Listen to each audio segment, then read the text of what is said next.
여러분, 자식 믿고 전 재산을 맡겼던 순간, 제가 제 가게에서 이름 없는 설거지꾼이 될 줄은 몰랐습니다. 어머니, 냄새나요. 그 말 한마디에 40년 인생이 쓰레기처럼 치워졌습니다. 병원 침대에 누워있는데도 자식들은 제 걱정보다 가게 매출부터 따졌습니다. 그런데요, 제가 우연히 들은 그날의 대화는 제 인생을 완전히 뒤집어 놓았습니다. 요양원, 치매, 재산, 그리고 제 이름을 지우려는 계획까지. 자식이라고 다 내 편일까요? 오늘 사연 끝까지 들으셔야 합니다. 안녕하세요. 어디 가서 제 얼굴에 침 뱉는 것 같아 차마 말 못했던 부끄러운 가족사를 오늘 용기 내어 털어놔 보려 합니다. 혹시 지금 자식들 다 키워놓고 이제 좀 쉬어볼까 하며 재산이나 가게 물려줄 생각하시는 분들 계신가요? 그렇다면 제 이야기 꼭 끝까지 들어주세요. 피가 되고 살이 되는 경고가 될지도 모르니까요.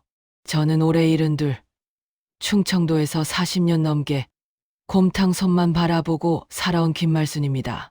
사람들은 저를 말순내 곰탕 사장님이라 부르지만 사실 지난 3년 동안 저는 제 가게에서 이름 없는 설거지꾼으로 살았습니다.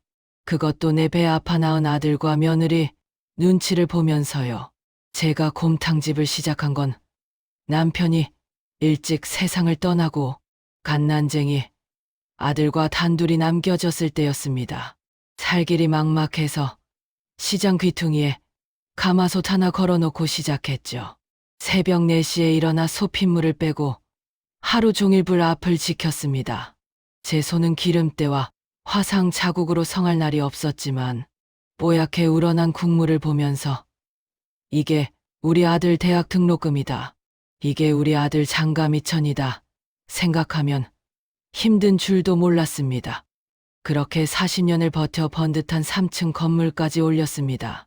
남부럽지 않게 키운 아들은 서울에서 대학을 나왔고 참하고 똑똑해 보이는 며느리를 데려왔을 땐 세상을 다 가진 것 같았죠. 그런데 3년 전 아들이 회사를 그만두고 내려와서 그러더군요. 어머니, 이제 그만 고생하시고 저한테 맡기세요. 제가 어머니 곰탕 대기업 프랜차이즈처럼 멋지게 키워볼게요. 며느리도 옆에서 거들었습니다. 어머니는 이제 카운터에 앉아서 돈이나 세세요. 저희가 효도할게요. 그 말이 어찌나 달콤하던지 평생 고기 비린내 맡으며 산 세월을 보상받는 기분이었습니다. 그래서 덜컥 가게 운영권을 넘겨줬습니다. 그래, 젊은 애들이 하면 더 잘하겠지 하고요. 하지만 그 행복한 착각은 딱 3달을 못 갔습니다. 가게 인테리어를 싹 바꾸고 키오스크인가 뭔가 하는 기계를 들여놓더니 아들 내외의 태도가 묘하게 변하기 시작했습니다.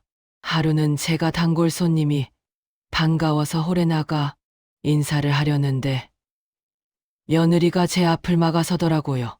그리고는 싸늘한 표정으로 귓속말을 하는데 그 말이 비수처럼 꽂혔습니다. 어머니, 죄송한데 주방에만 계세요. 손님들이 싫어해요. 어머니 옷에서 낡은 냄새 난다고요. 낡은 냄새. 40년을 곰탕 끓여 그놈 대학 보내고 집 사준 그 냄새가 이제는 손님 쫓는 악취 취급을 받는 겁니다. 아들은 한술 더 떴습니다. 엄마, 아내 말이 맞아. 요즘 젊은 사람들은 할머니가 서빙하면 비위생적이라고 생각해. 그냥 뒤에서 설거지나 좀 도와줘요.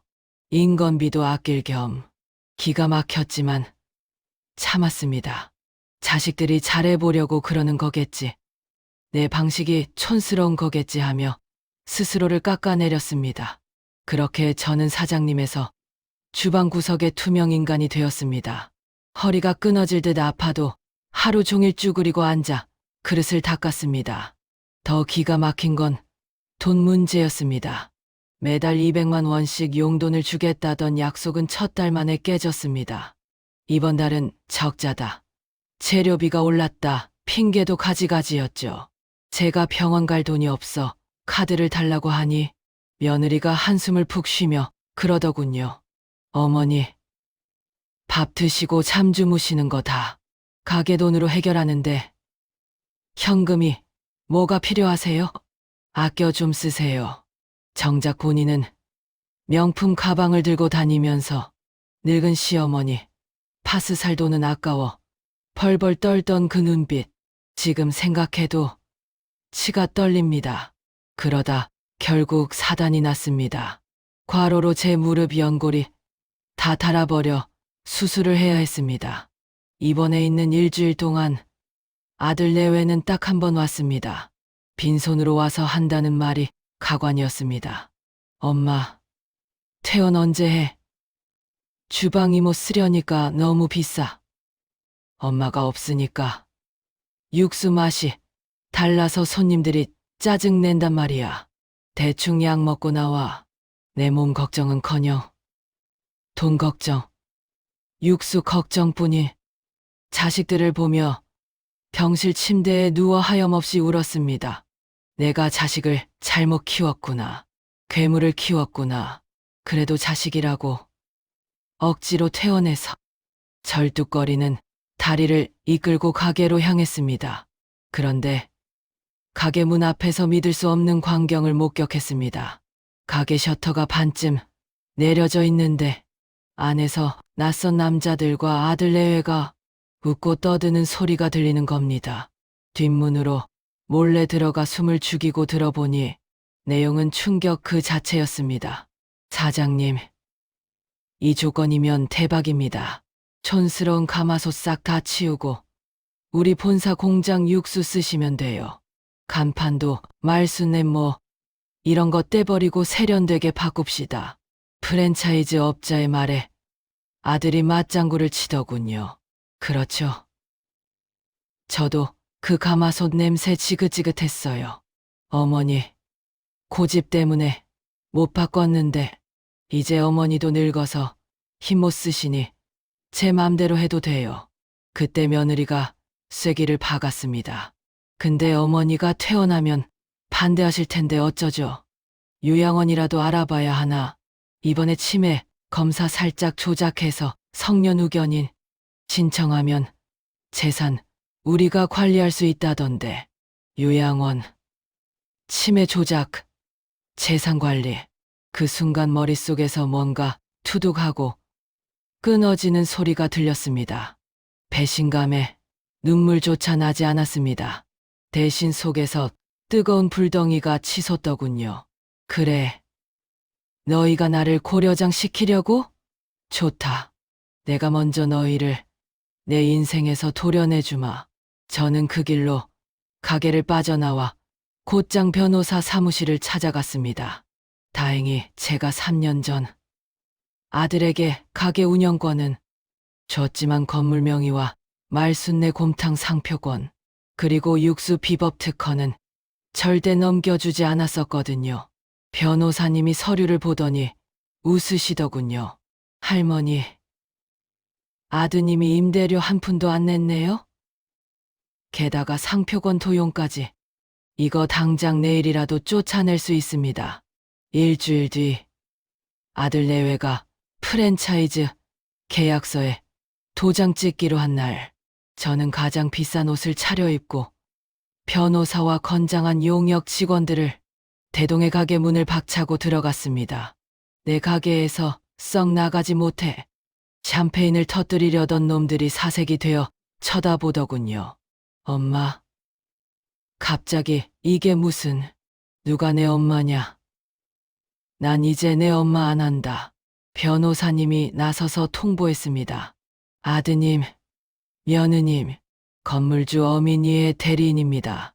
지난 3년간의 임대료 미납, 횡령, 특허권 침해로 임대차 계약을 해지합니다. 지금 즉시 짐 싸서 나가주십시오. 아들과 며느리는 그 자리에 주저앉아 빌기 시작했습니다. 엄마, 잘못했어요. 우리가 실수한 거야. 어머니, 저희 갈 데 없어요. 빚이 얼마인데 쫓아내세요. 바짓가랑이를 잡고 매달리는 자식들을 내려다보며 저는 차갑게 말했습니다. 내 육수가 냄새난다고 했지. 가마솥이 미련하다고? 너희 실력으로 어디 한번 잘 살아봐라. 그리고 다시는 내 눈에 띄지 마라. 그렇게 놈들을 쫓아내고 텅 빈 가게에 혼자 남았을 때 사실 속이 후련하기보단 참 많이 울었습니다. 내 청춘 다 바쳐 키운 자식 농사가 흉작도 이런 흉작이 없구나 싶어서요. 하지만 여러분, 저 지금은 정말 행복합니다. 그 건물은 통째로 세를 주고 저는 바닷가 보이는 작은 시골 마을로 내려왔거든요. 여기서 테이블 4개짜리 작은 국밥집을 열었습니다. 간판도 없어요. 그냥 동네 사람들이 할매집이라고 부릅니다. 새벽에 일어나 끓이고 싶은 만큼만 딱 50그릇 끓여서 팔고 오후에는 우리 강아지 복덩이 데리고 바닷가 산책합니다. 아들 녀석 전화번호는 차단한 지 오래입니다. 들리는 소문엔 사업하다 사기당해서 며느리는 친정으로 도망갔다나 뭐라나. 가슴 한구석이 아리긴 하지만 저는 모른 척하렵니다. 제 남은 인생 이제라도 나를 위해 살아야 하지 않겠습니까? 여러분도 명심하세요. 자식이라고 다 퍼주지 마세요. 내 주머니에 돈이 있어야 대접받고 내 이름이 있어야 내가 사는 겁니다. 부디 저처럼 뒤늦게 피눈물 흘리지 마시고 지금부터라도 여러분 자신을 제일 아끼며 사시길 바랍니다. 긴 이야기 들어주셔서 감사합니다. 오늘 저녁엔 뜨끈한 국밥 한 그릇 하시면서 속 시원하게 웃는 하루 보내세요.